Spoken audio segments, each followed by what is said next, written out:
प्रभु यीशु मसीह के मधुर और मीठे नाम में आज दिनांक 13 सितंबर दिन मंगलवार को हम आप सब अपम के श्रोताओं का हार्दिक स्वागत करते हैं। आज के दिन के लिए जो वचन है वो लिया गया है उत्पत्ति की पुस्तक उसका 49 अध्याय 21 पद। वचन इस प्रकार से कहता है, नप्ताली एक छूटी हुई हिरणी है, वह सुंदर बातें बोलता है। प्रियो, उत्पत्ति के 49वें अध्याय में हम याकूब के बारे में पढ़ते हैं और वह अपने परिपक्व बुढ़ापे में अपने पुत्रों को एक साथ इकट्ठा कर रहा था ताकि वह उन सबको अपने अंतिम दिनों में आशीर्वाद दे सके। और याकूब ने अपने अंतिम समय में सबके लिए भविष्यवाणी करना चालू किया। उसने रूबेन की तुलना अस्थिर जल से की, उसने यहूदा की तुलना सिंह से किया, उसने इस्साकार को दो बोझों के बीच में लेटे हुए एक मजदूर गधे के रूप में संवर्धित किया, दान को एक सांप के समान तुलना किया और बेन्यामीन की तुलना उसने एक हिंसक भेड़िए से किया।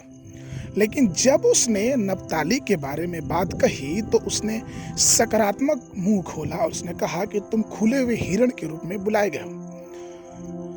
और आपको ये समझना पड़ेगा कि नप्ताली जो शब्द है उसका अर्थ होता है कुश्ती। नप्ताली जो था याकूब का छठा पुत्र था, जो बिल्हा का दूसरा पुत्र था।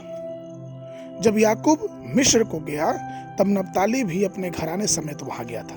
नप्ताली के 4 बेटे हुए, परंतु परमेश्वर की आशीष से उसके गोत्रों की गिनती बढ़कर 53,400 हो गई। जब वे मिस्र से निकल रहे थे, गिनती की पुस्तक उसका पहला अध्याय उसका 43 पद। यहोवा परमेश्वर आपको अपने सब बंधनों से भी छुड़ाएगा और आपको समृद्ध करेगा और आपको फलवंत और बलवंत करेगा। यूहन्ना की पुस्तक 8:36 में लिखा है, सो यदि पुत्र तुम्हें स्वतंत्र करेगा, जो सचमुच तुम स्वतंत्र हो जाओगे। यूहन्ना 8:32 में लिखा, और तुम सत्य को जानोगे और सत्य तुम्हें स्वतंत्र करेगा।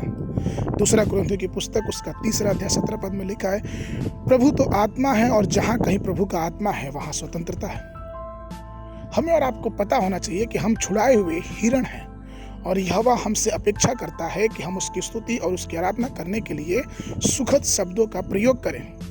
केवल यही नहीं कि हम बंधनों से मुक्त हो जाएं, लेकिन हमेशा ही हमारा मन, हमारा हृदय सुगंधित परमेश्वर की आराधना करने में लगा रहना चाहिए।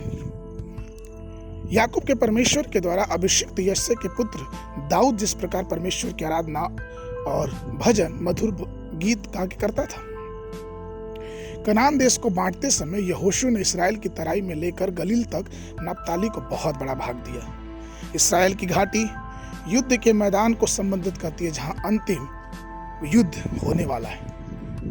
कुल मिला के कहने का तात्पर्य यह है प्रियो कि परमेश्वर हर एक उन लोगों को जो उसके हैं विस्तारित और आशीषित करता है।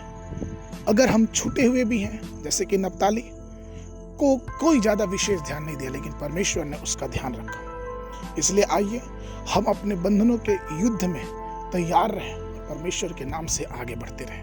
आज के मनन के लिए भजन संगीता उसका 46 उसका 11 पद। सेनाओं का यहोवा हमारे संग है, याकूब का परमेश्वर हमारा ऊंचा गढ़ है। बाइबल अध्ययन के लिए नीति वचन की पुस्तक 16, 17, 18 अध्याय, संध्या के समय दूसरा कुरिन्थियों की पत्री उसका 6वां अध्याय। परमेश्वर आप सबको आशीष देवे।